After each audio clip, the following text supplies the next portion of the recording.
Kita buka beberapa bagian Alkitab. Yang pertama kita buka dulu dari Mazmur pasal 19. Mazmur 19 ayat 1-4. Untuk pemimpin biduan Mazmur Daud, langit menceritakan kemuliaan Allah dan cakrawala memberitakan pekerjaan tangannya. Hari meneruskan berita itu kepada hari dan malam menyampaikan pengetahuan itu kepada malam. Tidak ada berita dan tidak ada kata, suara mereka tidak terdengar. Tetapi gema mereka terpencar ke seluruh dunia dan perkataan mereka sampai ke ujung bumi. Yang masang kemah di langit untuk matahari, kita lanjutin aja ya, yang keluar bagaikan pengantin laki-laki yang keluar dari kamarnya, girang bagaikan pahlawan yang hendak melakukan perjalanannya. Dari ujung langit ia terbit dan ia beredar sampai ke ujung yang lain, tidak ada yang terlindung dari panas sinarnya. Oke, itu yang pertama. Yang kedua kita ambil dari Roma pasal yang pertama, yang ini nadanya agak gelap ya, yang Roma ini. Kalau yang tadi nadanya itu terang, ini nadanya agak gelap. Roma pasal 1 ayat ke-18 sampai ke-21. Sebab murka Allah nyata dari surga atas segala kefasikan dan kelaliman manusia yang menindas kebenaran dengan kelaliman. Karena apa yang dapat mereka ketahui tentang Allah nyata bagi mereka, sebab Allah telah menyatakannya kepada mereka. Sebab apa yang tidak nampak daripadanya yaitu kekuatan yang kekal dan keilahiannya dapat nampak kepada pikiran dari karyanya sejak dunia diciptakan, sehingga mereka tidak dapat berdalih. Ya, sebab sekalipun mereka mengenal Allah, mereka tidak memuliakan Dia sebagai Allah atau mengucap syukur kepadanya, sebaliknya pikiran mereka menjadi sia-sia dan hati mereka yang bodoh menjadi gelap. Itu yang kedua. Yang ketiga kita ambil dari Filipi pasal yang keempat, ayat yang ke-8 dan ke-9. Kita baca sama-sama ya. Jadi akhirnya saudara-saudara, semua yang benar, semua yang mulia, semua yang adil, semua yang suci, semua yang manis, semua yang sedap didengar, semua yang disebut kebajikan dan patut dipuji, pikirkanlah semuanya itu. Dan apa yang telah kamu pelajari, dan apa yang telah kamu terima, dan apa yang telah kamu dengar, dan apa yang telah kamu lihat padaku, lakukanlah itu. Maka Allah sumber damai sejahtera akan menyertai kamu. Oke, kita hari ini nyambungin pembahasan kita minggu kemarin ya. Pada minggu kemarin kan kita sudah sedikit bahas mengenai bagaimana jika Tuhan itu ada, dan bagaimana jika Tuhan yang ada itu ada di dalam dunia ini. Dan sebelum kita masuk ke sana ya, gambaran besarnya saya ingatkan sekali lagi, tiap kali kita ketemu saya ingetin gambaran besarnya dari bukunya J.B. Phillips itu adalah adanya Tuhan-Tuhan yang palsu yang dibongkar pada bagian pertama. Dan menariknya di sini dalam perbandingan dengan Tuhan yang sejati, Tuhan yang palsu itu jelas, Tuhan yang sejati itu samar-samar. Tuhan yang palsu itu fokus, Tuhan yang sejati itu pada tahapan ini masih belum fokus ya. Jadi nanti kita lihat tahapannya itu begini. Jadi Tuhan yang palsu ya, false gods, Allah yang palsu itu dia jelas tapi terlalu kecil. Tidak cukup ya, Allahnya itu inadequate God. Tapi dia jelas gitu, dia fokus. Kita jelas apa yang kita harapkan, kita jelas apa yang kita bisa mintai tolong, apa yang kita andalkan itu jelas. Contohnya apa? Contohnya ya duit, daya tarik, kepintaran, popularitas, whatever, hal-hal kayak gitu. Ya, harta tahta wanita lah orang bilang. Ya, itu so fokus ya, so jelas banget. Tracknya kemana itu very clear. Ya, show me the money orang bilang dan segala macam itu very clear. Tetapi terlalu kecil, ya tidak cukup ya, inadequate. Lalu yang kedua itu adalah true God ya. Tapi true God ini orang mengalami ada dua tahapan. Tahapan yang pertama, orang mengalaminya sebagai sesuatu yang unfocus. Ya, sebagai unfocused God. Jadi ini dia dialami di dalam somehow diffused reality atau diffuse values atau diffuse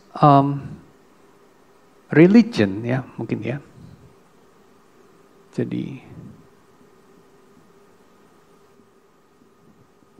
kamu tahu lah ya, ketika agama itu sudah menyerap sampai ke dalam tulang sumsum peradaban, orang itu kadang-kadang nggak sadar ajaran agamanya.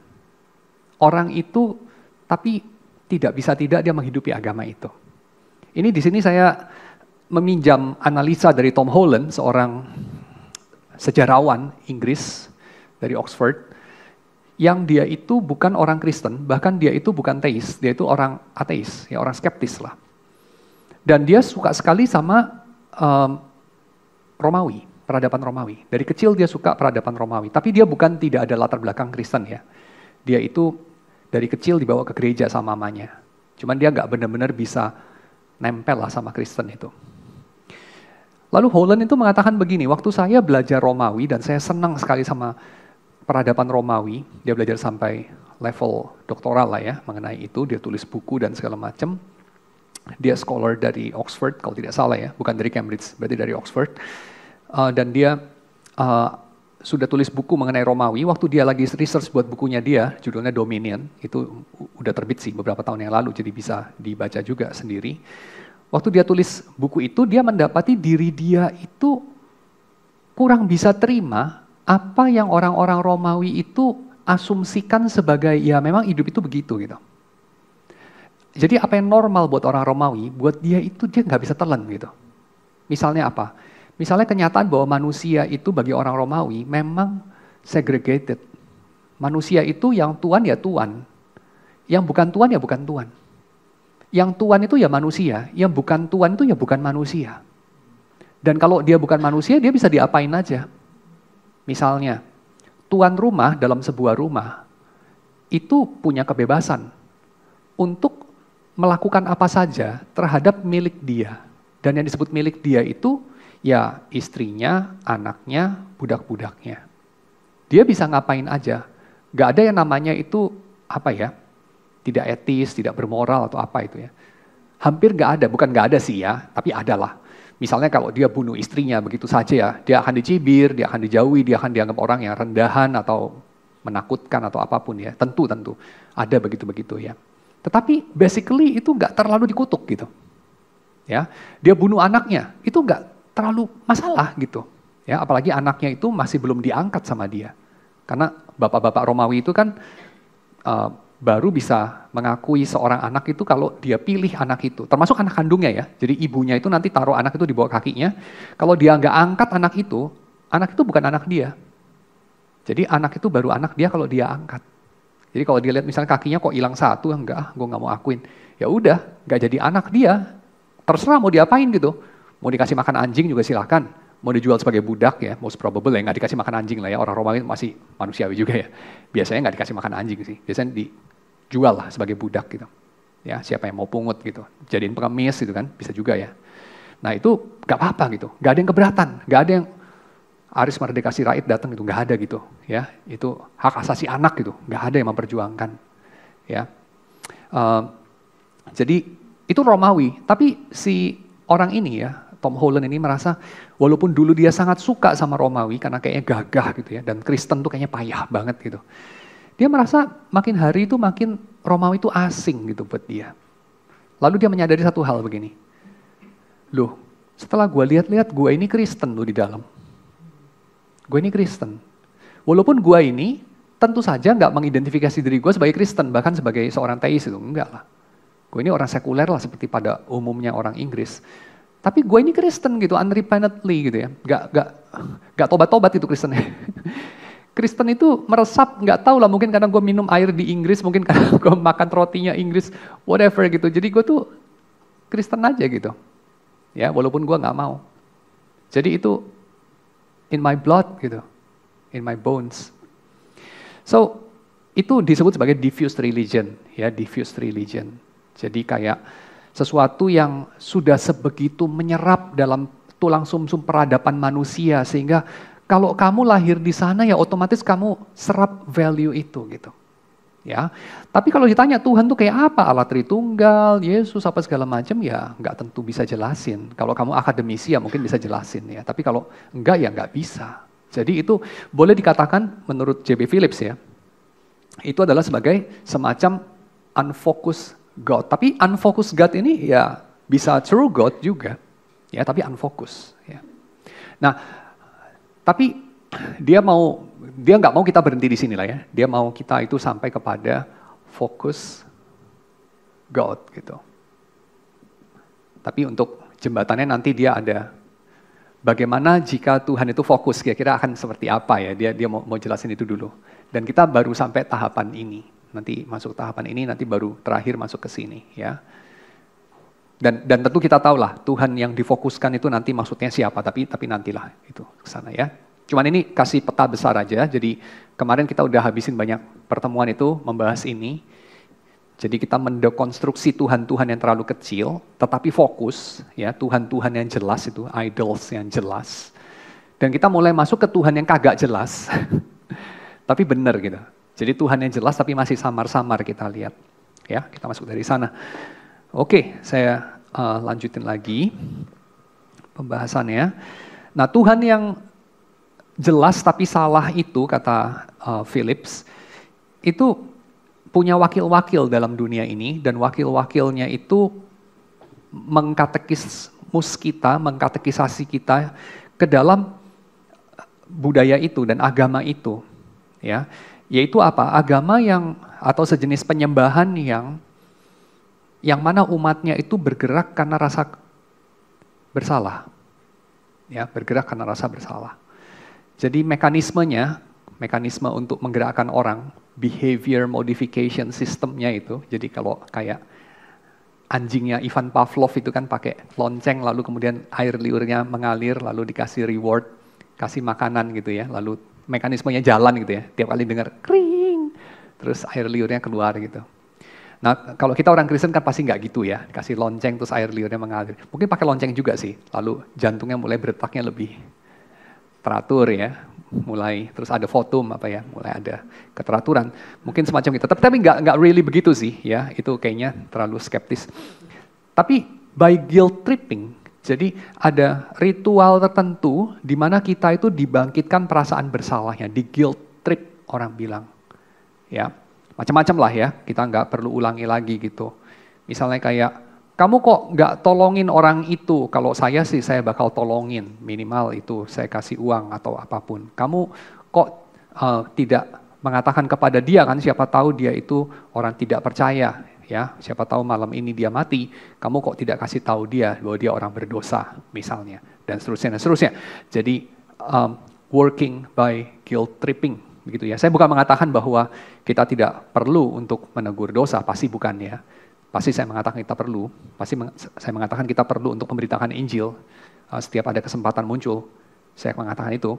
Tapi saya mau highlighting ini, ada sejenis mekanisme menggerakkan orang itu lewat guilt tripping, mengeksploit rasa bersalah orang. Yang kedua itu adalah lewat shaming. Ya, kalau guilt itu internal, individual, kalau shame itu sosial. Jadi gini, shame itu bekerja kalau ketahuan, semacam gitu ya. Jadi orang yang merasa bersalah itu, dia merasa bersalah walaupun gak ada yang tahu. Itu dia move by guilt. Tapi kalau shaming ini kayak gini, dia gak merasa bersalah apa-apa, dia gak merasa terganggu apa-apa, asal gak ada yang tahu aja. Nah berarti orang itu bukan didorong oleh atau ditarik oleh perasaan bersalah ya, tapi perasaan malu. Kalau perasaan malu itu adalah kalau ketahuan baru bekerja gitu, ya. Jadi dia dipermalukan, lalu kemudian dia bisa bergerak ke sana, ya. Jadi diingatkan terus di hadapan teman-temannya ya. Kok kamu tidak berperilaku secara Kristen gitu ya? Cara pakai baju kamu kok tidak Kristen? Teman-teman kamu kok tidak Kristen, bacaan kamu kok tidak Kristen, ya dan seterusnya. Itu jadi kayak di shaming gitu ya, sehingga kita confirm kepada satu pattern of behavior tertentu. Agak mirip juga dengan Roma pasal 12, tapi ini dilakukan sama orang-orang Kristen, sesama orang Kristen gitu ya. Jadi kita supaya bisa confirm to the pattern of Christian world, semacam gitu ya. Jadi lewat shaming, lewat guilt tripping juga.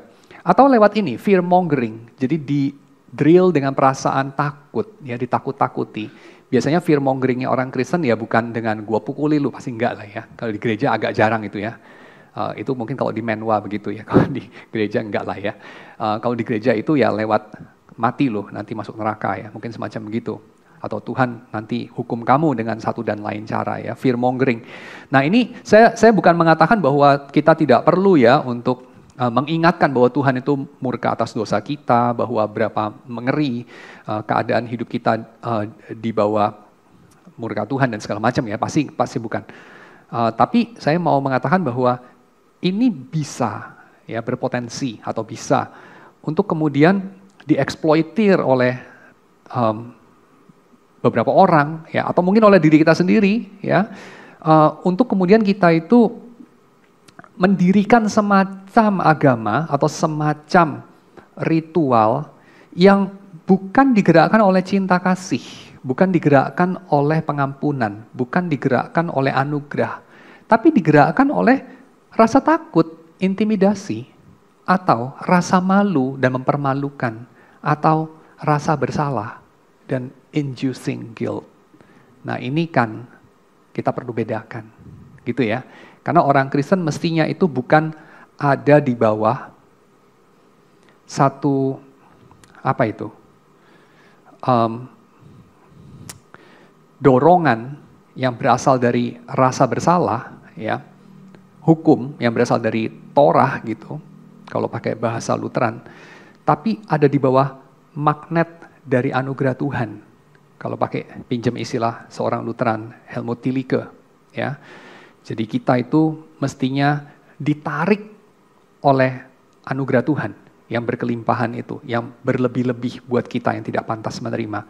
Dan bukan didorong atau ditarik oleh hal-hal yang sebelum Yesus itu barangkali mendorong orang-orang atau menarik orang-orang untuk melayani Tuhan, atau merasa melayani Tuhan. Ya, gambarannya mungkin seperti ini. Saulus sebelum dia bertobat, dia itu kan terdorong untuk melakukan sesuatu. Dia kan tertarik untuk mencapai sesuatu, ya Saulus, betul ya. Yang mendorong menarik dia itu apa? Apakah cinta kasih Tuhan? Kemungkinan bukan loh, sesuatu yang lain. Saya bukan katakan perjanjian lama itu isinya semua kayak begini ya, bukan ya. Pasti bukan, perjanjian lama kan dari Tuhan. Tapi ada orang-orang tertentu di dalam kerajaan Allah yang khususnya di dalam masa Yesus ya, masa hidup Yesus itu, dan juga pada masa hidup kita juga ya, ada ya orang-orang seperti itu. Yang menghayati firman Tuhan dan firman Tuhan ini sebagai apa? Sebagai suatu agama yang ciri-cirinya mirip banget sama berhala-berhala. Yaitu apa? Tuhan yang transaksional. Saya kasih Tuhan ini, nanti Tuhan hutang saya itu. Nah, kalau dalam Kristen kita sangat peka sama versi yang transaksinya pakai duit. Gua kasih Tuhan 10%, Tuhan utang gue 90%. Nah itu kita sih peka banget. Dan kita teriaknya keras banget itu soalnya barangkali kita nggak lakukan. Ya, itu bukan dosanya kita lah ya, jadi kita bunyinya keras tuh kalau kayak gitu. Ya, karena kita nggak kayak gitu.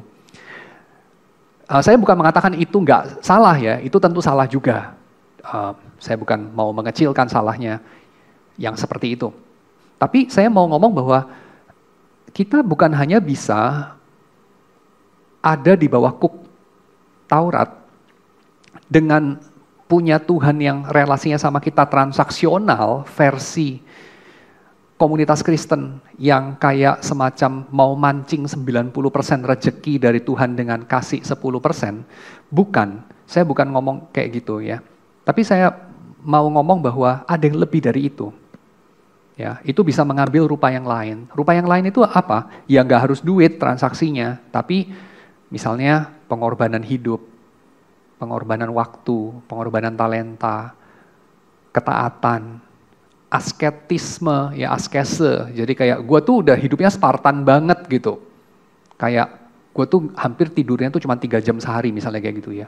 Gue tuh Spartan banget men gitu. Lalu Tuhan kasih apa gitu. Dan segala macam ya, udah Spartan, udah stoik, udah apalah segala macam ya.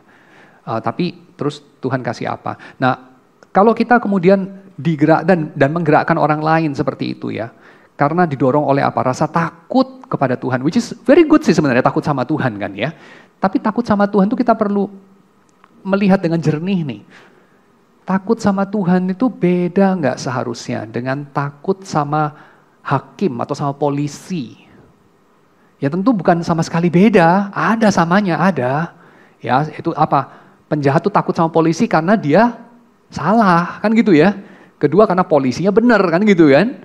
Kedua karena ada konsekuensi hukuman, kan begitu. Ya dalam hal itu sama. Tapi masalahnya, Tuhan tuh lebih daripada polisi. Tuhan tuh lebih daripada hakim. Tuhan tuh juga Bapa, Tuhan itu juga Yesus yang memberikan nyawanya sendiri ganti kita. Lantas masa kita punya relasi sama Tuhan tuh nggak lebih daripada relasi sama polisi dan sama hakim. Khususnya sebagai penjahat atau terdakwa. Ya, kalau nggak lebih itu sedih banget. Kalau nggak lebih itu berarti ya relasi kita kurang lebih sama tuh dengan orang Farisi, ahli Taurat, para imam, orang Saduki pada zaman Yesus dengan Tuhannya, yaitu Tuhan yang sebetulnya itu buat mereka jelas, yaitu Allahnya Musa, Allahnya Abraham, Ishak dan Yakub. Tapi mereka punya relasi salah sama Tuhan yang benar itu gitu. Ya. Kalau orang Romawi mah punya Tuhannya keliru kan gitu ya. Mereka menyembah Jupiter apa sama itu kan keliru. Tapi orang Israel pada masa Yesus itu mereka juga basically agamanya keliru. Bukan keliru karena Tuhannya keliru, tapi karena relasinya keliru sama Tuhan yang benar itu gitu. Jadi sama aja sih kurang lebih ya. Ya memang yang satu lebih salah ya. Cuman yang satu nggak lebih baik terlalu banyak gitu. Oke. Jadi ini ya. Kalau kita mendapati diri kita itu lebih digerakkan sama rasa bersalah, rasa malu, atau rasa takut, dan sebaliknya ditarik oleh hasrat-hasrat yang gelap. Ya, hasrat apa itu? Hasrat mungkin untuk disembah atau diakui, atau puas, atau mungkin ini yang lebih gelap lagi, hasrat sadistik. Hasrat sadistik ini bisa muncul dalam 3 tahapan itu ya. Yaitu sadis. Jadi sadisme ini kita jangan cuma pikir kayak Marquis de Sade itu yang kayak pukul-pukulin orang saya mati. Kayak di film PKI gitu ya. Ya enggak cuman gitulah ya, itu sadis yang paling kasar, sadis fisik gitu. Sadis kan bisa macam-macam. Ya. Jadi sadis itu bisa dalam rupa apa tadi polanya 3 itu ya, menurut Ruth Benedict punya penelitian sosiologi itu ya, ada 3 macam peradaban, bukan sosiologi, antropologi ya, Ruth Benedict, kamu bisa googling. Yaitu apa? Fear culture, shame culture, sama guilt culture. Nah, orang sadis dalam fear culture apa? Ya sadisnya Marquis de Sade itu ya, pukul-pukulin orang saya mati, kan itu ya. Jadi orang melampiaskan sadisme begitu, yaitu tentu ada. Tapi masih tersisa 2 lagi loh. Kalau kita nggak sadis dalam hal yang ini, nggak tentu kita nggak sadis dalam hal yang 2 ini gitu. Kita bisa juga sadis dalam hal 2 yang ini gitu. Yaitu apa?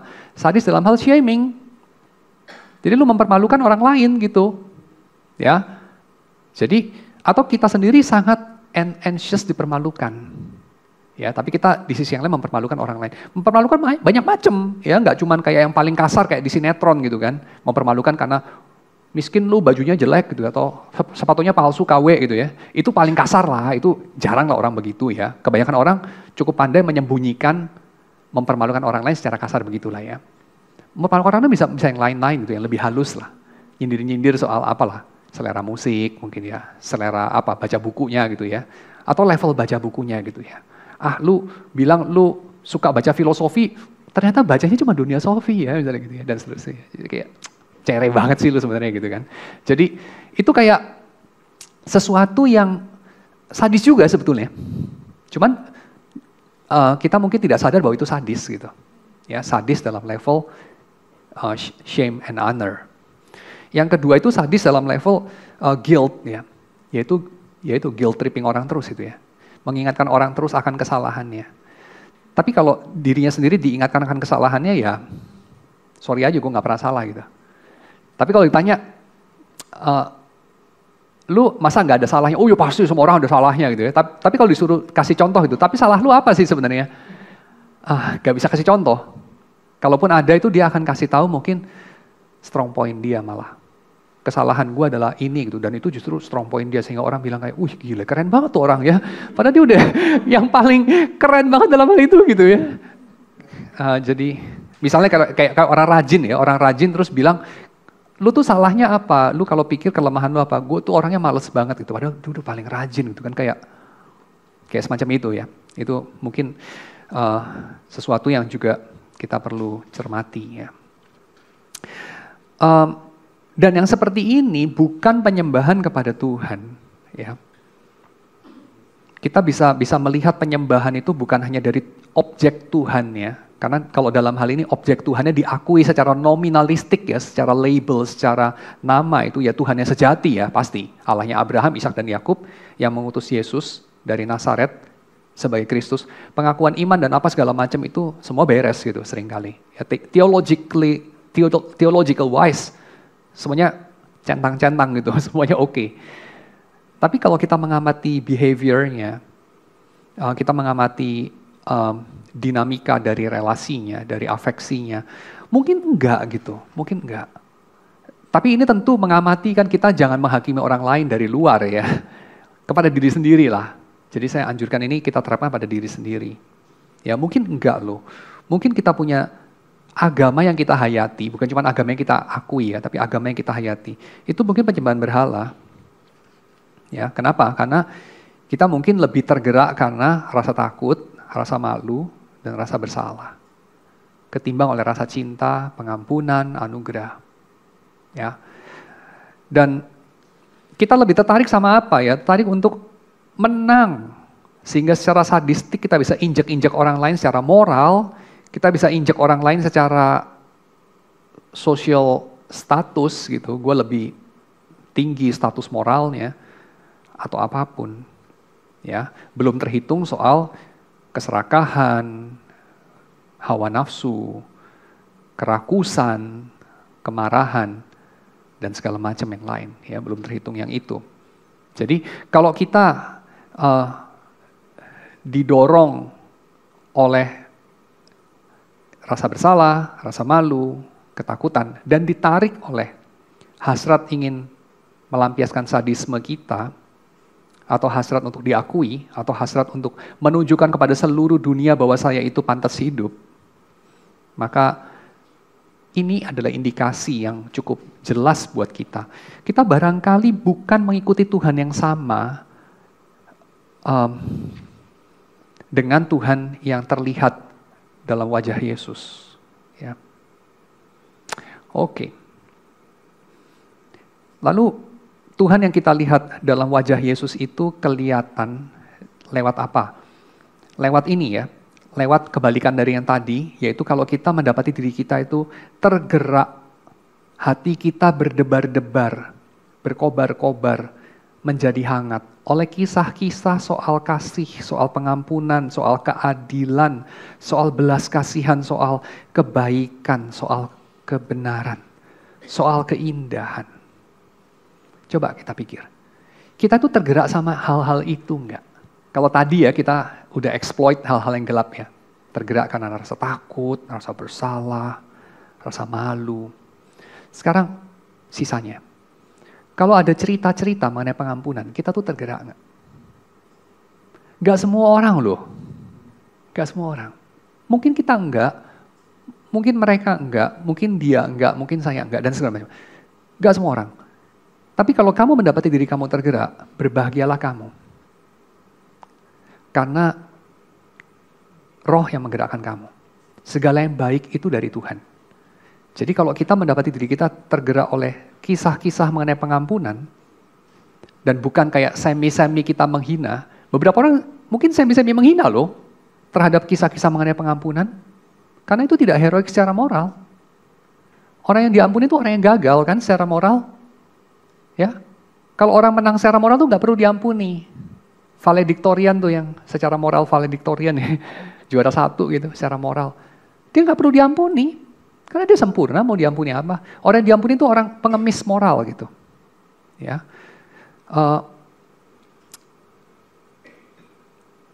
tapi kalau kamu itu tergerak oleh kisah-kisah pengemis-pengemis moral yang mendapat kemurahan oleh pengampunan Tuhan, itu kamu Kamu berbahagia karena kamu lahir dari atas. Ya, kamu lahir dari Tuhan, itu Tuhan yang melahir barukan kamu. Karena manusia secara natural, dalam natur berdosa kita itu kita nggak tertarik sama kisah-kisah begitu. Itu kisah-kisah gagal, bukan kisah-kisah sukses. Kita tuh suka sama kisah sukses. Kisah sukses bukan cuma sukses finansial ya. Tapi sukses finansial itu juga memang mewakili sesuatu ya. Kenapa sukses finansial itu menarik daripada gagal finansial? Coba kita exploit sedikit ini. Gagal finansial itu kenapa nggak menarik?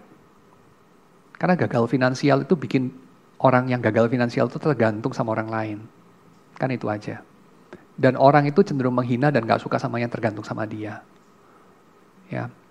Dan orang yang gagal finansial ya nggak berguna secara finansial bagi orang lain kan gitu. Tapi orang yang gagal moral gimana? Sama, cuman tokennya bukan duit, tokennya moral gitu ya. Jadi dia nggak berguna secara moral buat orang lain, nggak bisa jadi teladan moral gitu.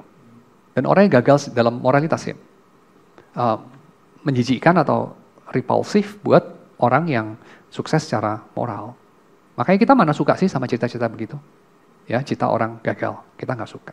Kita suka sama cerita orang sukses. Yang paling kasar ya sukses finansial, itu paling kasar ya, paling apa sih kelihatan ya. Tapi ada yang lain-lain yang lebih halus ya, sukses moral gitu. Kita tuh nggak suka sama orang-orang yang gagal moral. Terus kita mungkin akan menyangga dan bilang, enggak juga sih Pak, sekarang ini kan moral udah rusak ya seluruh dunia, jadi enggak juga sih. Orang yang kayaknya gagal moral itu lebih disenangi juga sekarang dan segala macam. Tunggu dulu, mungkin gagal dalam standar yang tradisional. Tapi kita tetap nggak suka sama orang-orang yang gagal moral dalam standar yang baru. Misalnya gagal dalam, misalnya apa ya, dalam standar yang baru itu mungkin lebih, misalnya dihargai sekali orang yang jujur, walaupun dia jujur mengumbar segala, apa ya, kegagalan moral dia gitu ya. Jujur dalam mengumbar segala dosa dia misalnya begitu ya. Tapi dihargai tetap adalah kejujuran, benar nggak? Kita jijik sama orang-orang yang dibuat-buat gitu, sama orang-orang yang berpura-pura, kita jijik sama itu. Kan tetap sama sebetulnya, yaitu ada orang-orang tertentu yang dianggap gagal secara moral, cuma standar moralnya beda aja. Ya, kalau dulu mungkin munak-munak dikit ditolerir ya, sekarang munak-munak itu lebih nggak ditolerir gitu. Kalau dulu itu kegagalan moral dalam artian apa ya, tidak confirm sama standar cara pakai baju atau behavior atau kata-kata tertentu ya, memaki misalnya gitu ya, lu kayaknya udah langsung di cancel kalau zaman dulu ya, lu keluar kata makian langsung di cancel gitu ya, nggak bagian dari orang-orang terhormat lah, lu bagiannya sama orang-orang pinggiran sana gitu ya, suka maki-maki kata-kata kotor misalnya gitu. Sekarang mungkin lebih enggak gitu, karena kayak podcaster banyak juga yang mulutnya gak ada sensornya gitu kan, sensornya soalnya otomatis gitu kan, sama YouTube ya, beep gitu kan. Jadi mungkin lebih ditolerir kayak begitu. Tapi di sisi yang lain toleransi kita lebih tipis untuk urusan kemunafikan misalnya. Dan seterusnya. Atau sikap-sikap yang dianggap apa ya, tidak inklusif misalnya. Khususnya inklusif dalam urusan tertentu. Misalnya urusan apa misalnya pilihan orientasi seksual misalnya ya. Kita harus inklusif dan kalau nggak inklusif, polisinya banyak tuh mengamati. Langsung kayak kita langsung di cancel gitu ya. Jadi kayak ya saya akan bilang bahwa ini adalah urusan standar moralnya aja yang berbeda, ya, just berbeda. Tapi sama sih sikap kita. Kita tidak suka sama yang gagal, ya, sama dalam hal itu. Kita nggak suka sama yang gagal, walaupun definisi gagalnya itu nanti bisa beda, ya. Cuman tetap kita nggak suka sama yang gagal. Tapi orang-orang tertentu, mereka itu tertarik bukan kepada cerita orang sukses. Walaupun juga tidak tertarik sama cerita orang gagal per se, tapi tertarik sama cerita Tuhan yang memberikan pengharapan kepada orang gagal. Nah ini nih sesuatu yang tidak natural. Kalau kita mau pakai kategori itu ya, biar mempermudah natural dan supernatural. Saya sendiri kurang setuju sama kategori itu, tapi oke, biar lebih gampang ya. Karena ini juga J.B. Phillips orang Anglican pakai itu. Saya orang Reform sih nggak pakai itu ya. Tapi oke. Nggak semua orang Anglican pakai itu juga sih, ya. Tapi oke lah, saya just nggak pakai pembagian natural supranatural karena buat saya itu nggak konsisten. Tapi biar lebih gampang, ya. Saya akan bilang itu nggak natural gitu, itu nggak natural. Apa itu? Nggak natural untuk kita itu menghasrati anugerah Tuhan. Dan dengan demikian kita hatinya berkobar-kobar oleh cerita anugerah, itu nggak natural. Ya.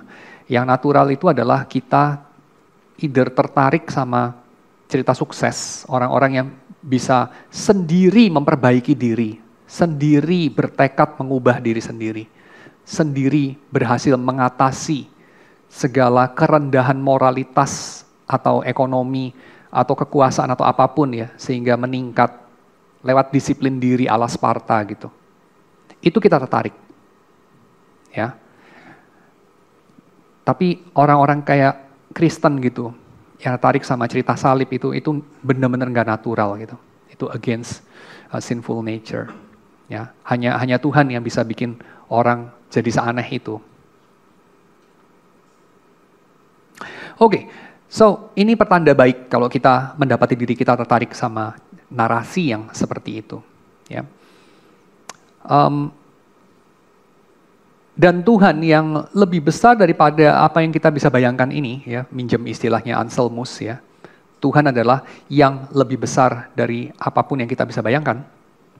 Nah, Tuhan yang lebih besar dari apapun yang kita bisa bayangkan ini harus diikuti, kita berjalan bersama Dia lewat seperangkat disiplin spiritual yang Kristen. Dan disiplin spiritual yang Kristen itu adalah dengan melihat kepada salib, ya, melihat kepada salib. Dan melihat kepada salib itu di situ tentu saja sesuatu yang seperti saya kira dengan vivid dijabarkan sama Tom Holland ya dalam perbandingan dengan budaya Romawi kuno itu.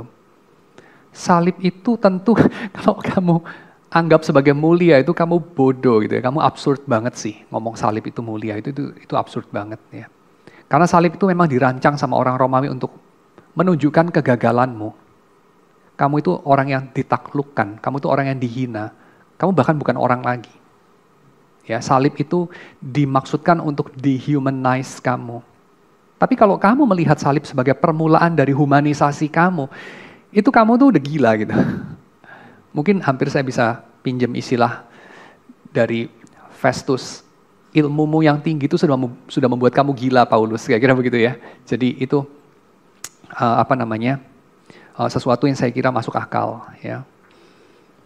Tapi kegilaan itu sesuatu yang merupakan permulaan dari kita mengikuti atau bisa mulai melihat Tuhan yang sejati ya. Oke, nah sekarang saya masuk kepada Tuhan yang sejati itu pertama kita lihat secara samar dulu. Kita lihat secara samar ini di dalam tradisi.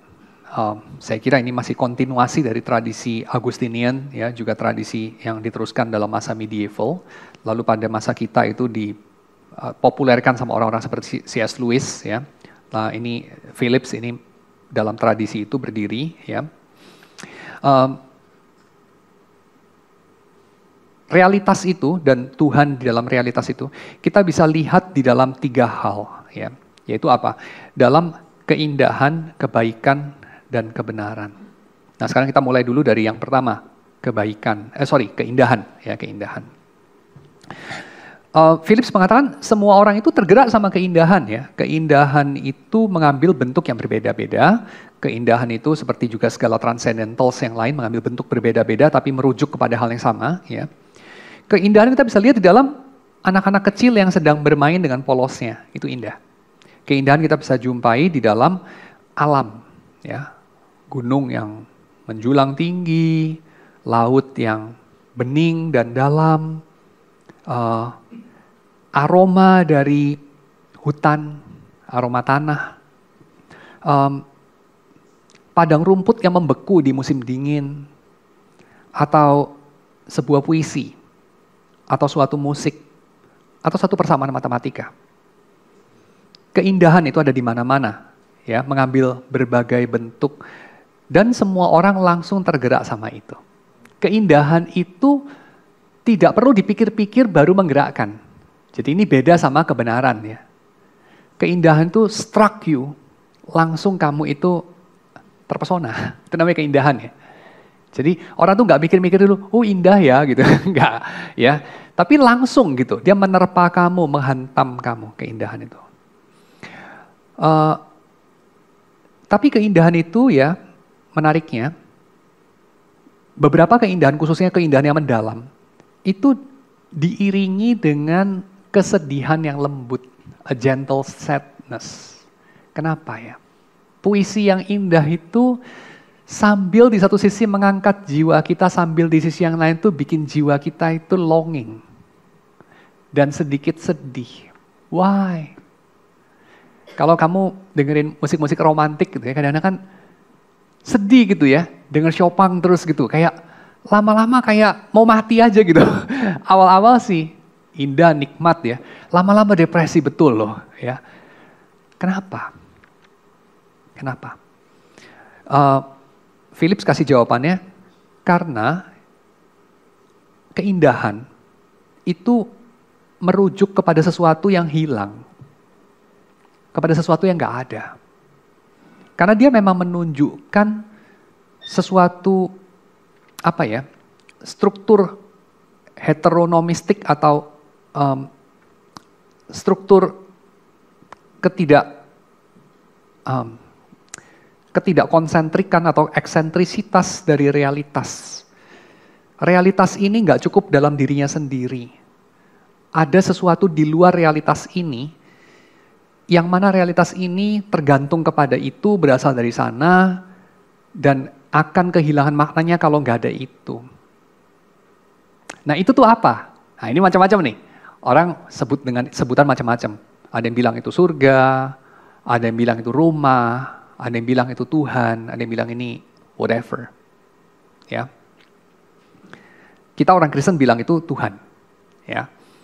Tapi Philips menjelaskan, ya itulah kenapa dalam deepest beauty itu orang mendapati beauty itu kecampur sama kesedihan itu, sama longing, sama kehilangan, perasaan kehilangan. Kenapa? Karena at the very core, reality itu nggak cukup pada dirinya sendiri. Ya, itu. Jadi di satu sisi ada joy, tapi di sisi yang lain ada melankoli, selalu ada kecampur itu. Ya, ini mengenai beauty. Beauty itu dalam momen ketika kita mengalaminya, kita juga mengalami seperti dikatakan Wordsworth, ada intimation of immortality. Jadi kita mengalami seperti immortal, ya seperti hidup kita terangkat ke level yang lebih tinggi, ya.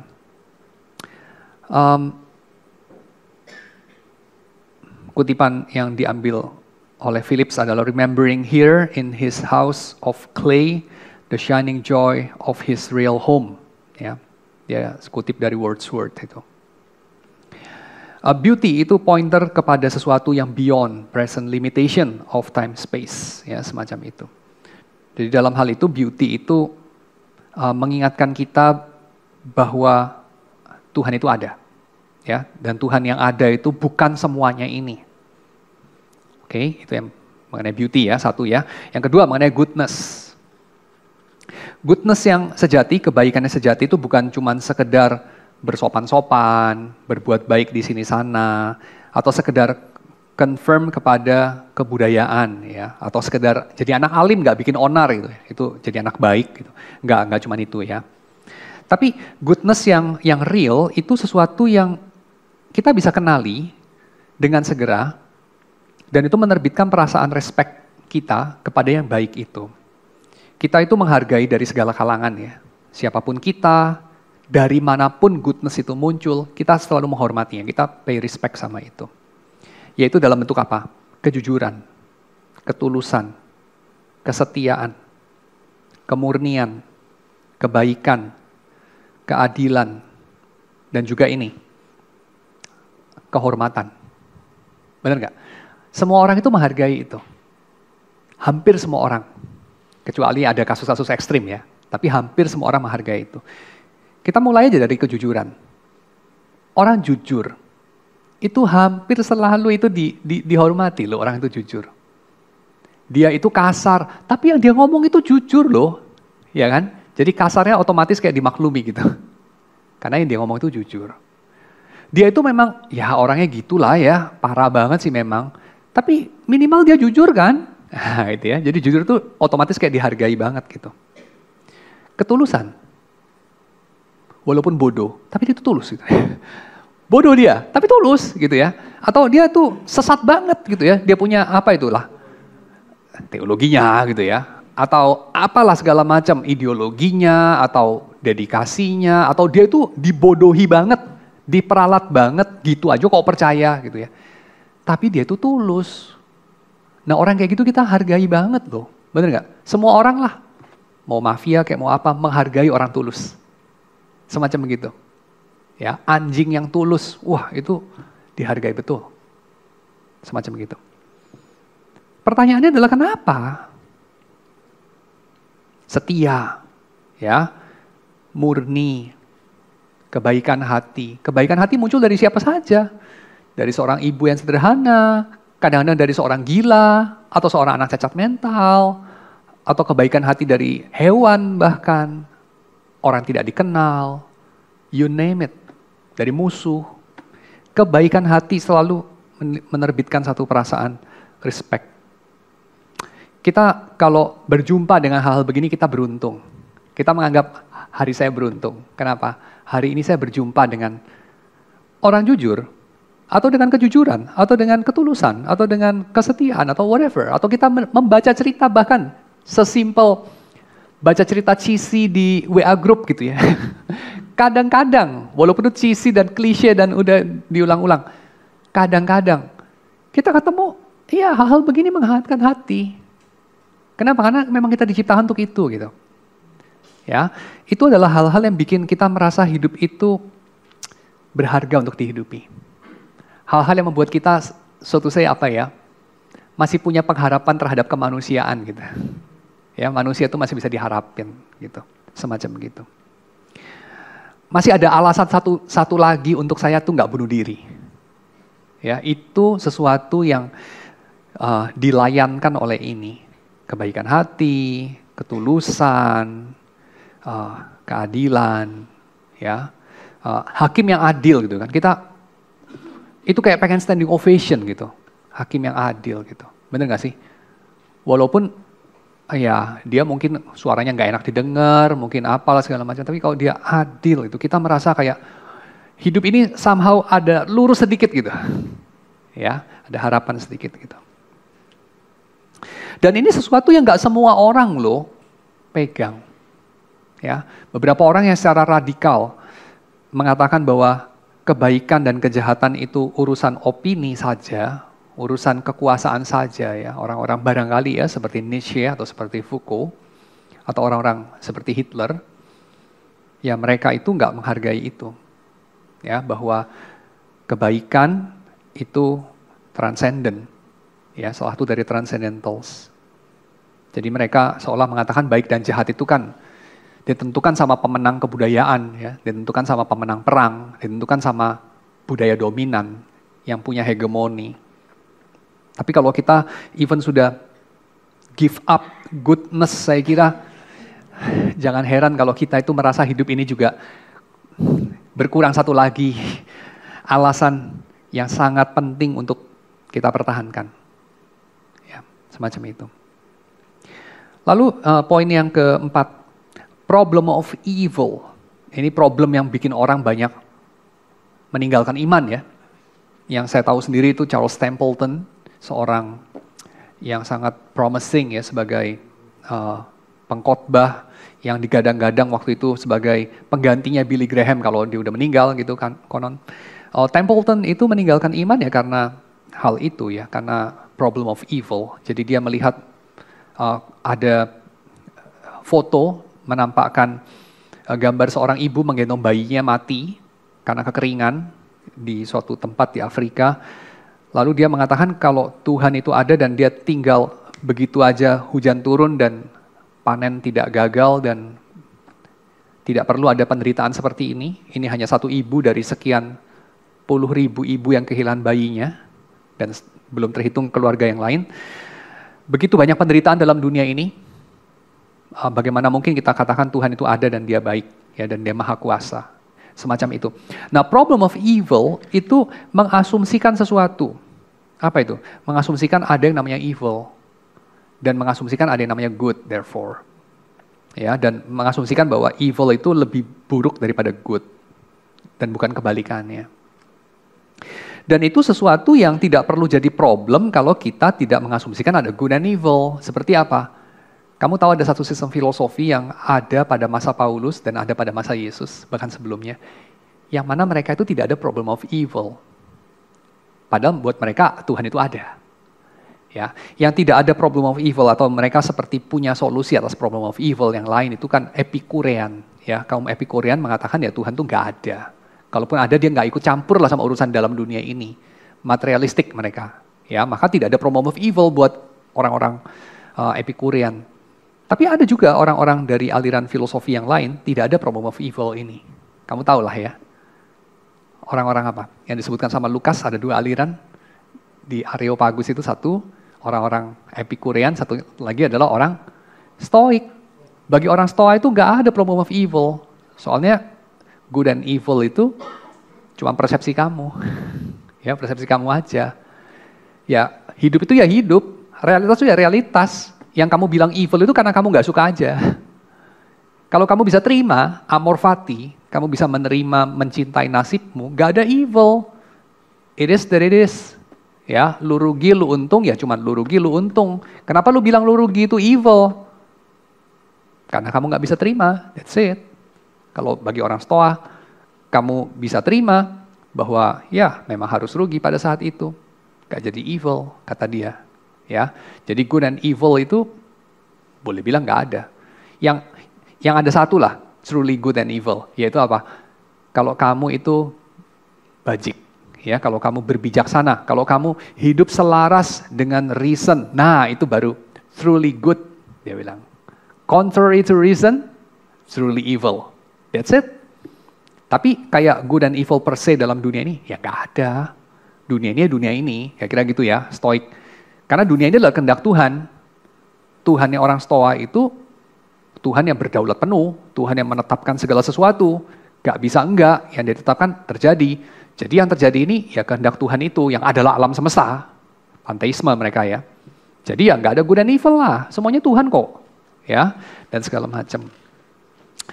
Oke, jadi problem of evil ya khas dari orang-orang classical theist ya, classical theist seperti kita. Dan ini menjadi problem justru karena kita percaya adanya kebaikan yang sejati dan kejahatan yang sejati. Ya. Dan itu sesuatu yang jawabannya tentu bukan dengan meniadakan good and evil seperti stoicisme ya, atau dengan meniadakan Tuhan seperti Epikurean. Tentu itu bukan jalan kita, tapi singkatnya adalah melihat kepada salib ya, again. Karena itu jawaban Tuhan terhadap problem of evil ya, salib. Lalu truth, kebenaran. Kebenaran itu bukan cuma pengetahuan soal fakta-fakta ya. Kebenaran itu bukan cuma kecocokan pengetahuan kita atau opini kita, sudut pandang kita dengan faktanya. Bukan cuma itu. Tapi kebenaran itu adalah jawaban atas misteri kehidupan. Yaitu apa makna semua ini? Jadi kebenaran itu adalah kebenaran yang bermakna ya, meaningful truth. Truth itu bukan cuma sekedar factual truth, tapi meaningful truth. Ini adalah jawaban mengapa kita tidak menerima kenyataan kematian, kenyataan kejahatan, kenyataan penderitaan sebagaimana adanya. Orang itu mempermasalahkan kan bahwa dalam dunia ini ada penderitaan, ada kesia-siaan. Loh, hidup sia-sia loh. Terus kenapa kamu nggak pernah mempermasalahkan kalau kodok mati sia-sia, hidup sia-sia? Kodok kan hidup sia-sia. So to say, kalau kamu nggak percaya adanya Tuhan ya. Kalau nggak percaya adanya Tuhan, dan Tuhanmu bukan Tuhannya Alkitab, mungkin kamu juga pikir kodok itu hidupnya sia-sia. Dan maknanya cuma kalau jadi suike, gitu ya. Tapi kebanyakan kodok nggak jadi suike, jadi kebanyakan kodok hidupnya sia-sia, gitu ya. Kalau kamu nggak percaya kepada Tuhannya Alkitab. Tapi masalahnya adalah, kenapa itu jadi masalah? Kenapa kesia-siaan itu masalah? Berarti kan kamu mengasumsikan sesuatu. Kamu mengasumsikan keberadaan itu harus bermakna. Dan keberadaan itu harus bermakna kamu asumsikan karena kamu percaya kepada transendensi dari kebenaran. Bukan kebenaran sebagai kecocokan opini sama fakta, tetapi kebenaran sebagai jawaban dari misteri kehidupan. Ya. Jadi ini adalah semacam integrator, harmonizer dari seluruh keberadaan hidup manusia. Dan kebenarannya tentu kita tahu adalah ini. Kebenarannya adalah Tuhan yang menciptakan semua ini, dan kepada Tuhan semuanya ini akan kembali. Ya, jadi gerakannya itu, ini saya kira cukup universal ya, baik dalam tradisi Roma Katolik, kita anggap diwakili saja oleh Thomas Aquinas, yaitu gerakan semuanya berasal dari Tuhan, diciptakan oleh Tuhan itu kan begitu ya, Tuhan menciptakan berarti kan dari Tuhan keluar keberadaan, lalu segala keberadaan akan kembali kepada Tuhan. Dan diwakili juga oleh Ortodoks Timur, ya, gerakan itu, dan diwakili juga oleh Protestan ya. Dalam hal ini saya ambil dari Dutch Reform, yaitu Tuhan itu mengekspresikan dirinya lewat hukum, lalu jadilah dunia ini, tapi dunia ini juga adalah petunjuk kepada Tuhan, ya, pointing toward God. Jadi expressing dan referring to God, ya, dunia ini. So tetap dari tiga tradisi itu saya kira Kristen itu bicara mengenai kebenarannya adalah dunia ini adalah ekspresi daripada Tuhan dan dunia ini merujuk kepada Tuhan, ya. Dan kebenaran itu adalah kebenaran yang mengasumsikan adanya Tuhan, ya.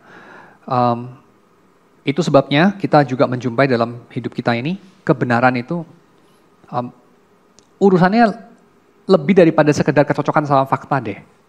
Karena why bother gitu ya, cocok sama fakta, ya so what gitu. Kenapa itu sebegitu penting? Saya melihat ada value secara spiritual gitu yang lebih daripada sekedar ya pokoknya udah cocok sama fakta gitu. Tapi saya mempertanyakan lebih lanjut, kenapa orang lapar akan hal itu? Kenapa orang melihat ada yang salah dengan penipuan, ya, dengan kebohongan? Kenapa kebenaran itu begitu dihargai? Orang bisa mati demi kebenaran. Why? Orang bisa mendedikasikan hidup untuk mencari kebenaran. Why? Benar loh, ya kan? Orang bisa mendedikasikan hidup untuk mencari siapa pembunuhnya dari satu misteri pembunuhan gitu ya. Atau para saintis mendedikasikan hidup untuk kebenaran yang mungkin sedikit sekali orang yang membaca di jurnal-jurnal yang sangat teknis gitu kan. Kenapa orang sebegitu bother dengan kebenaran? Saya kira jawabannya adalah karena dunia ini diciptakan oleh Tuhan. Itu. Ya, jadi itu sebabnya ada 3 transcendentals ini. Oke, tapi 3 transcendentals ini seperti kita lihat dalam peta kita itu masih unfocused God ya. Jadi beauty, goodness, and truth ini infinite masalahnya. Dan seperti dalam analogi kamera yang lensanya dibikin jadi infinity fokusnya gitu ya. Itu hal-hal yang dekat jadinya itu nggak fokus ya. Jadi kita melihatnya bisa blur lewat lensa yang terfokus pada infinity. Soalnya apa? Soalnya yang kita tahu, yang ada di sekeliling kita itu bukan sesuatu yang infinity. Sesuatu yang ada di sekeliling kita itu bukan beauty, tapi a beautiful music. Yang ada di sekeliling kita itu a good deeds, bukan goodness itself ya, bukan the good, tapi a good deeds. Yang ada di sekeliling kita itu true facts ya, bukan truth, tapi true facts. Jadi bentuk partikularnya. Nah, jadi bagaimana supaya kita bisa sampai kepada Tuhan yang tak terhingga itu, ya, dan supaya Tuhan yang tak terhingga itu terlihat fokus ya. Pertama kita masih menerima bahwa Tuhan di dalam keberadaannya yang tidak berhingga, tidak bisa dilihat. Walaupun kita selalu merindukannya. Melihat Tuhan itu kerinduan banyak orang ya. Benar nggak? Musa itu pengen melihat wajah Tuhan. Gak pernah dia lakukan. Tuhan hanya kelihatan punggungnya kan. Ya. Dan Yesus menjanjikan kepada kita, kalau kita suci hatinya, kita akan melihat Tuhan. Gak dibilang kita akan diam di villa yang super mewah di surga, ya, atau menikmati hidangan yang super enak di surga, atau mendengar musik yang super indah di surga. Tapi kita akan melihat wajah Tuhan. Ya, itu yang menjadi upah kita. Nah, what's so special about it? Melihat wajah Tuhan. Ya, jawabannya karena kita merindukan itu. Itu yang kita rindukan waktu kita merindukan keindahan, kebaikan, dan kebenaran. Dan catatan pinggirnya, melihat wajah Tuhan itu deadly, lethal. Melihat wajah Tuhan itu mematikan, ya, itu catatan pinggirnya. Mematikan kapan? Sekarang ya, waktu kita itu dalam pertentangan dengan Tuhan. Maka Tuhan yang menyembunyikan dirinya itu, dia menyembunyikan dirinya di dalam kemurahannya. Karena kalau dia menyatakan dirinya itu namanya sudah hari penghakiman, ya. Kehadiran Tuhan itu akan mematikan kita dalam dosa. Tapi kita tetap merindukan itu. Kita merindukan Tuhan yang menyembunyikan dirinya itu. Jadi kita tidak bisa melihat kebaikan, kita untungnya masih bisa melihat orang yang baik. Kita tidak bisa mengalami keindahan itu sendiri, tapi untungnya ada begitu banyak keindahan yang partikular di sekeliling kita. Kita tidak bisa melihat kebenaran itu sendiri, tapi untungnya ada banyak kebenaran-kebenaran di sekeliling kita yang terbatas. Dan bagaimana kita bisa kemudian berjumpa dengan Tuhan atau melihat Tuhan dengan demikian, ya, kalau Tuhan yang tak berhingga itu tidak terlihat. Jawabannya yang kita lihat dalam Injil adalah ini kan, bahwa Tuhan itu menjadi manusia. Tuhan menjadi terbatas sehingga dia bisa dilihat. Jadi bukan mata kita yang dikasih teropong sehingga kita bisa lihat Tuhan, tapi Tuhan yang mendekatkan dirinya sehingga ada dalam jarak fokus kita. Ya, sehingga kita bisa matanya melihat Tuhan. Karena dia memfokuskan dirinya di dalam Yesus. Tapi Yesus itu terbatas. Ya, itu. Yesus adalah God focus in humanity. Dia speak a certain language with a certain accent, certain skin color, ya, certain social status, dan seterusnya. Certain culture. Jadi Yesus itu adalah Tuhan yang membatasi dirinya dan memfokuskan dirinya dalam partikularitas. Tapi dengan demikian kita bisa dengan pasti mengatakan mengenai karakter Tuhan itu seperti apa. Kita juga bisa dengan pasti melihat adanya titik referensi yang fix untuk kegalauan-kegalauan kita ya. Kita punya anxiety eksistensial mengenai makna hidup, anxiety moral mengenai dosa, dan anxiety ontological mengenai kematian ya. Kita itu punya fixed reference point mengenai anxiety kita itu. Karena apa? Karena kita sudah bisa melihatnya di dalam Yesus sebagai Tuhan yang terfokus walaupun terbatas. Dan kita juga jadi punya jawaban atas hidup ini jadinya buat apa ya? Karena kita bisa melihat Tuhan di tengah kita itu. Kita bisa melihat Yesus. Dan kita bisa melihat juga jadinya, kira-kira jadi kayak apa kalau manusia menghidupi hukum Tuhan. Ya, selama ini kita nggak punya acuan ya. Kalau manusia ngikutin hukum Tuhan secara sempurna tuh akan jadi apa? Kita nggak punya acuan ya. Karena Adam pun tidak menghidupi itu. Kita nggak punya acuan. Tapi kita sekarang punya Yesus ya. Kita bisa melihat seperti apa hukum Tuhan kalau dihidupi secara penuh oleh seorang manusia.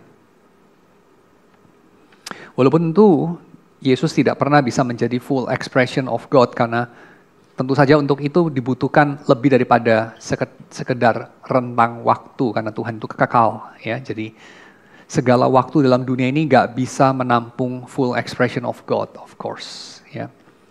Demikian dengan segala tempat ya. Jadi memang kita mendapatkan pewahyuan yang terbatas di dalam Yesus mengenai Tuhan. Tapi pewahyuannya benar, ya pewahyuan benar dan pewahyuan yang konkret yang kita bisa lihat. Cuman kita perlu ingat aja selalu akan ada lebih daripada itu ya, sehingga kita mesti menyimpan ruang untuk surprise ya. Oke, sampai di sana dulu kita punya pembahasan ya. Mudah-mudahan ini bisa menolong kita untuk sampai kepada Tuhan yang benar dan terfokus dan menghayati bagaimana jawaban Tuhan dalam Yesus itu. Saya kira ini integrator yang cukup baik ya untuk general revelation sama special revelation ya.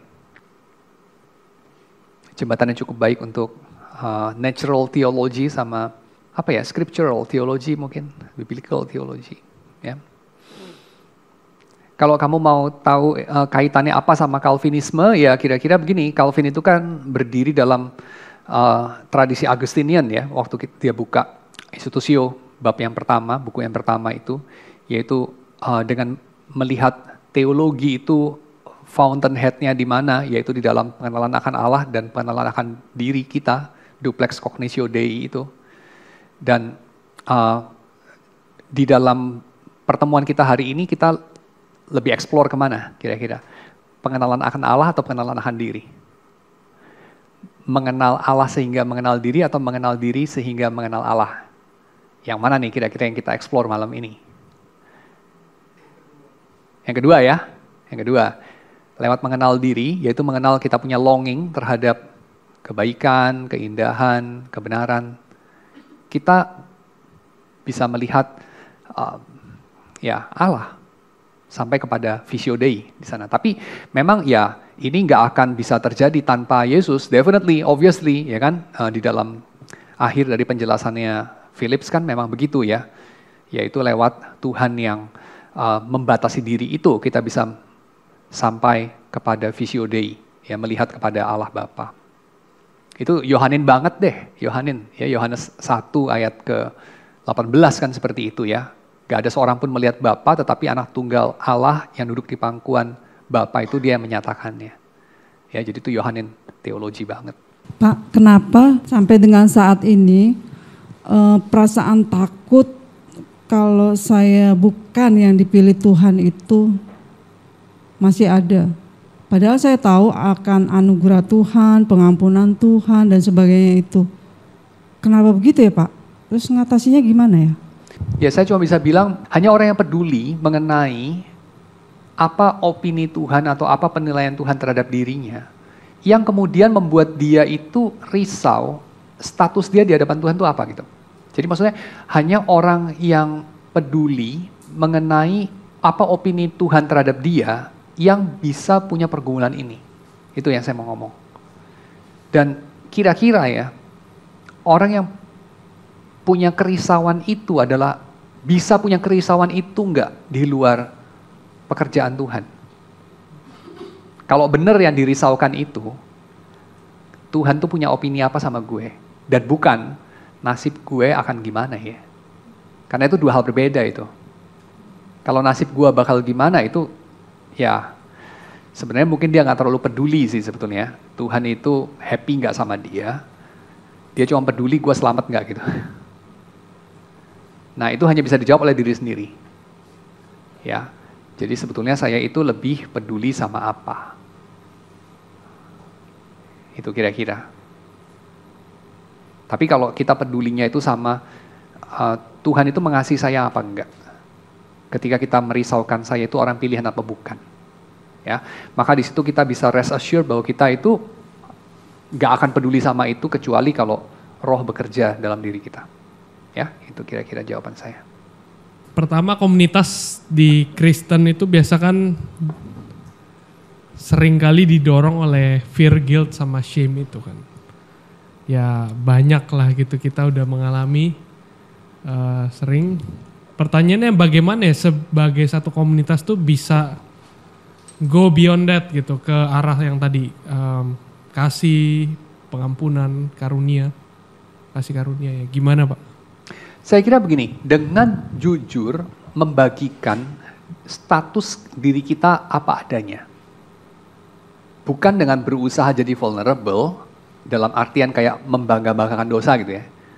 Wah lu masih cerek, lu masih selemah itu, gue lebih lemah dari lu loh gitu ya. Itu nggak kayak gitu juga sih.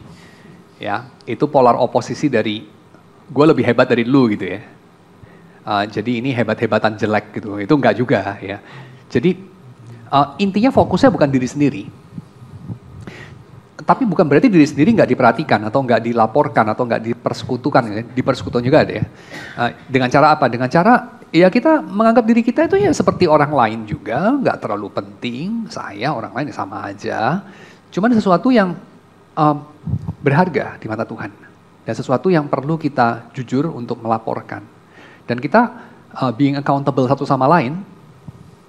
Dan kita baru bisa begitu karena kita punya Tuhan yang menerima kita dan mengasihi kita dan mengampuni kita. Dan saya kira kalau kita merayakan narasi itu ya, itu sudah pasti nggak akan menarik lagi buat kita sama-sama fear mongering, shaming, sama guilt tripping. Nggak menarik lagi lah, itu kayak mainan anak kecil gitu. Bener nggak sih? Kayak coba deh, kamu kalau digerakkan sama cinta ya, cinta sama apa lah? Kalau cinta sama Tuhan kayaknya muluk banget lah ya. Cinta sama fotografi deh ya. Kamu cinta sama fotografi. You don't give a damn dengan gear. Ya. Kamu nggak akan kayak beginner yang fokusnya pada gear gitu. Gila lu pakai Leica yang apa gitu ya. 50 mili 1,1 yang harga 50 juta atau 150 juta. Itu anak kecil lah. Ya, well kalau lu punya gear itu fine lah. Tapi lu fokus pada gear, lu fetish gitu. Ya, fetishism itu. You must focus on the subject lah, subject matter of photography gitu. Bukan pada gear. Kamera lu apa? Ya nggak apa-apa lah ya. Orang awal-awal begitu ya, nggak apa-apa. Tapi jangan fix di sana lah. Udah 10 tahun, 20 tahun jadi Kristen, jangan fix di sana. Kira-kira itu anjuran saya. Jadi kalau orang itu fokus pada subject matter yang dicintai, kira-kira gimana sih? Ya dia nggak lagi saling mempermalukan, lu masih pakai lensa kit lo, nggak lagi gitu. Atau nakut-nakutin gitu ya, gertak-gertak gitu. Apalah, gertaknya pakai rasa malu sih biasanya gitu kan. Atau apalagi kayak tadi apa itu? Guilt tripping ya. Oh ya, guilt ya. Kayak lu salah karena nggak tahu lah moral apa gitu. Lu menyalahi aturan dasar fotografi gimana. Itu buat mereka kayak itu cuma alat aja gitu. Kita tuh bukan digerakkan sama itu. Kita digerakkan bukan oleh perfeksionisme, tapi kita digerakkan oleh cinta gitu. Kita benar-benar mencintai fotografi gitu. Jadi kayak kalau ada satu foto show up kayak gila ini gua nggak pernah lihat angle kayak gini nih. Kita nggak peduli persetan siapa yang foto gitu. Kita pengen tahu ini kenapa bisa begini gitu. Kalau happen to be nanti saya diuntungkan, saya dirugikan, itu urusan kecil gitu. Saya jadi bangga, saya jadi malu, itu urusan kecil. Saya jadi salah, saya jadi benar, itu urusan kecil. Karena segala-galanya adalah kita terobsesi sama yang kita cintai itu. Dalam hal ini the art of photography gitu. Nah, kalau kita translate kepada Kristen, Tuhan. Semacam itu. Pak, saya mau tanya, Pak, mungkin pertanyaannya agak terlalu cemen, agak terlalu susah ya mungkin untuk dijawab. Jadi gini pertanyaan saya, bagaimana sih kita bisa melihat Kristus itu daripada kita melihat diri kita sendiri yang bobrok gitu. Dan pertama gini, apa artinya kita mesti melihat Kristus daripada kita melihat kebobrokan kita gitu. Dan yang kedua adalah bagaimana kita melihat Kristus dan kita dengan yakin bahwa Kristus itu sudah menjadi bagian dari ID kita yang baru gitu loh. Dibanding kita mengandalkan ID kita yang lama dari manusia yang lama. Mungkin kayak gitu sementara seperti itu. Nanti mungkin kalau ada pertanyaan saya akan nanti. Oke, thank you. Melihat Kristus dari narasi Kristus ya. Jadi dari narasi Injil. Kristus itu kita tidak bisa lihat secara langsung tubuh dan tulang dan daging pada hari ini karena masanya sudah lewat ya. Tapi kita bisa melihat lewat kesaksian. Kesaksian para saksi mata. Dan itu adalah Injil dan surat-surat. So kita melihat Kristus lewat Alkitab lah. Begitu. Itu yang pertama. Kedua, kita juga bisa melihat Kristus lewat kesaksian hidup dari orang-orang murid-muridnya. Jadi saya suka dengan satu istilah, jadi dia tuh ngomong begini, orang Kristen lah yang dipakai Tuhan untuk bikin orang Kristen yang lain. Jadi orang Kristen tuh nggak dihasilkan dari, entahlah, kayak Tuhan dari sorga gitu, kayak simsalabim terus jadi orang Kristen gitu. Atau lewat apalah, media gitu, kayak dia browsing-browsing internet terus kayak baca informasi terus langsung jadi orang Kristen gitu. Enggak, informasi itu pun yang nulis kan manusia gitu ya. Jadi kayak darah dan daging yang lain lah yang bikin seseorang itu punya punya iman lah gitu.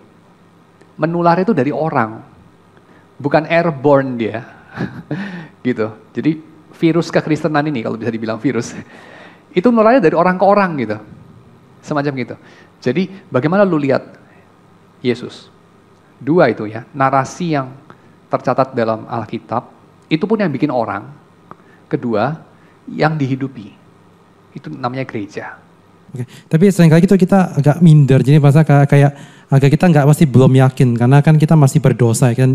Bahkan kalau orang Kristen yang maksudnya yang udah kayak Kristen KTP gitu, yang udah tahu dia itu kayak gue udah nggak bisa nginin lagi gitu loh, udah hopeless. Maksudnya, tapi kayak melihat keburukan, melihat dosanya itu seakan-akan itu udah parah, dan bagaimana dia masih kayak bisa melihat bahwa Kristus itu mengampuni dia itu tanpa kayak nggak ada pengalaman pribadi dia gitu. Jadi kayak misalkan kayak contoh kayak pengalaman saya gitu, saya masih kesulitan untuk memahami apa sih kalau Kristus itu mengasihi saya gitu loh. Kalau Kristus secara pribadi gitu loh, maksudnya dari dia sendiri sudah mengasihi saya. Of course ya, mungkin kalau saya pribadi tidak menyangkal kalau gereja, komunitas itu berkat Tuhan. Ya itu saya tidak menyangkal itu. Tapi kalau ketika kesan seperti Yesus yang mengasihi, yang menderita bagi aku gitu, yang menderita bagi ya orang yang berdosa gitu, itu masih sampai sekarang itu saya masih kesulitan memahami dan nggak bisa menerima gitu loh. Jadi susah sama sekali dalam otak hati itu belum bisa sinkron atau nggak bisa sepenuhnya menerima gitu, atau susah apa artinya gitu. Meskipun udah baca Alkitab saat teduh tapi itu kayak useless gitu loh.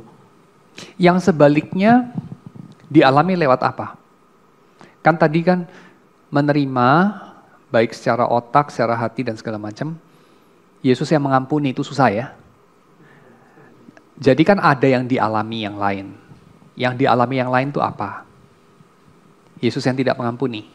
Atau apa? Yang Yesus yang marah ya. Yesus yang marah ya. Marah, yang menegur dosa biasanya kayak menjungkir balik. Yesus yang menegur dosa, Yesus yang marah dengan alasan yang benar lah ya. Oke. Nah itu dialami lewat apa? Kok bisa mengalami itu? Yesus yang menegur dosa, yang marah. Kok bisa mengalami itu? Dari apa? Ya mungkin dari asuhan orang tua contohnya. Mama yang sangat tegas gitu, kalau salah kecil aja gitu langsung kena tempeleng, atau kayak Chef Juna gitu lah. Oke, good. Jadi dari orang tua, lalu dari pembacaan Alkitab ada nggak? Ada, of course ada lah. Ada ya, dari bacaan Alkitab, dari orang tua ya. Nah sama, kalau kita mau mengalami sisi Yesus yang lain ya, jadi bukan Yesusnya seolah-olah tiap hari datang ke bait suci, jungkir balikin meja penukar uang, besok meja penukar uang ditata lagi, besok dia datang lagi jungkirin lagi. Demikian 365 kali setahun gitu ya. Selama 3,5 tahun, jadi kayak 1000 kali lebih Yesus jungkir balikin meja penukar uang. Padahal kan gak sebanyak itu ya, cuma 1 kali kan dalam 3,5 tahun itu. So, kira-kira ya kita perlu imbangi lah dengan narasi yang lain. Jangan dibaca bagian itu melulu. Bacalah juga bagian misalnya Yesus yang ngomong, kalau begitu saya juga tidak lemparin batu kepada perempuan ini misalnya. Kan begitu. Dosamu sudah diampuni, pergilah, jangan berbuat dosa lagi misalnya. Lalu Yesus, narasi yang lain ada banyak sekali kan, mengenai bagaimana dia menghantarkan pengampunan dosa dari Tuhan kepada orang-orang pada masa hidupnya. Nah itulah. Jadi ya bacalah narasi-narasi Alkitab yang lain, karena Alkitab itu kan banyak sekali, ya, nggak cuman Tuhan menghakimi saja, walaupun ya itu jangan di skip juga, ya. Jadi bacalah Alkitab secara komplit lah. Gitu. Lalu juga bergaulah yang luas lah, dan bukalah diri terhadap bukan hanya penghakiman, tapi juga terhadap orang-orang yang menghidupi pengampunan, diampuni, cinta, kegembiraan, spontanitas. Kira-kira gitu. Karena saya melihat bahwa gini ya, saya kemarin ada kasih ilustrasi di kelas waktu saya ngajar di Calvin itu. Ilustrasinya mungkin bisa terdengar agak kasar gitu ya. Tapi saya jumpai ini mungkin bisa menolong, mungkin juga enggak.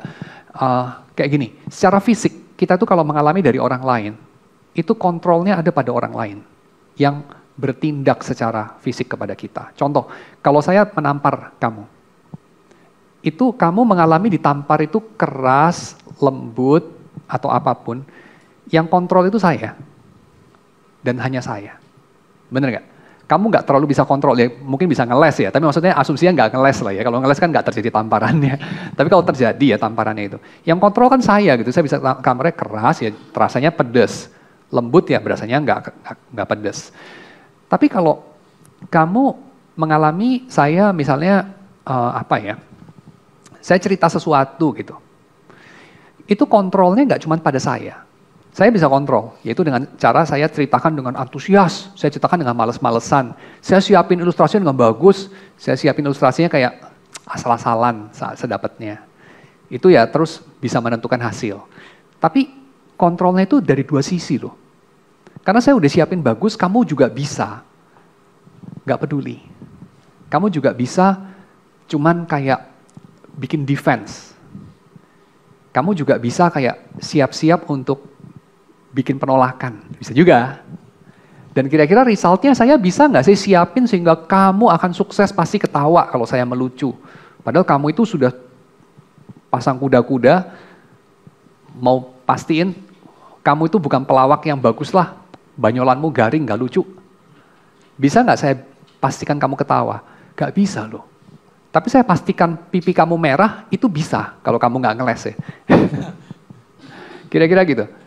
Jadi saya terapkan ini kepada pertumbuhan rohani kita. Kita tuh bertumbuh itu agak beda dengan kita itu secara efektif dibenarkan oleh Tuhan. Secara efektif kita dibenarkan oleh Tuhan, itu adalah kita gak bisa tolak. Tapi kita bertumbuh, Tuhan itu memampukan kita berespon masalahnya. Kan pekerjaan Tuhan itu dari kita mati dihidupkan sehingga bisa berespon sama Tuhan toh. Tapi pekerjaan pengudusan Tuhan itu kita itu dihidupkan semakin hidup. Dan dalam proses itu namanya kita dihidupkan adalah kita bisa berespon sama Tuhan untuk kerja sama Tuhan itu. Jadi saya menganggap bahwa dalam justifikasi pembenaran itu monergis. Tapi dalam sanctification, by definition, itu sinergis. Dan Tuhan akan bisa memastikan kita sinergis. Karena Dia bisa memastikan kita bertumbuh dalam proses itu. Tapi yang namanya bertumbuh itu mengandung di dalamnya, kita bisa berespon. Gitu. Ya, jadi kita itu perlu untuk berespon. Karena that's the point, kamu dihidupkan itu. Nah artinya apa? Artinya beresponlah, jangan cuma terhadap penghakiman Tuhan, atau Tuhan yang menghakimi. Tapi juga Tuhan yang mengampuni, yang bermurah hati, dan seterusnya. You can open yourself for it. Itu kira-kira. Dan bukan hanya sekadar prove him wrong gitu. Tapi just open yourself for it. Mari kita berdoa. Tuhan, kami bersyukur untuk segala penyertaan Tuhan pada malam hari ini. Kiranya Engkau yang menggenapkan firman-Mu ini supaya kami boleh menyaksikan kemurahan-Mu atas kami, supaya kami boleh lebih lagi memuji-muji nama-Mu, karena kebenaran firman-Mu yang menghidupkan kami, karena kebenaran firman-Mu yang membebaskan kami, yang menjadikan kami manusia, yang sungguh-sungguh worth it disebut manusia, gambaran rupa Allah, yang menghadirkan pemerintahan Tuhan di sini, yang menghadirkan shalom Tuhan di tengah kami. Kami menyerahkan setiap anak-anak-Mu yang sudah mendengar firman-Mu yang tidak mungkin gagal itu, supaya firman itu boleh berakar, bertumbuh dan berbuah bagi kemuliaan nama Tuhan. Terima kasih ya Tuhan, dalam nama Yesus kami berdoa. Amin.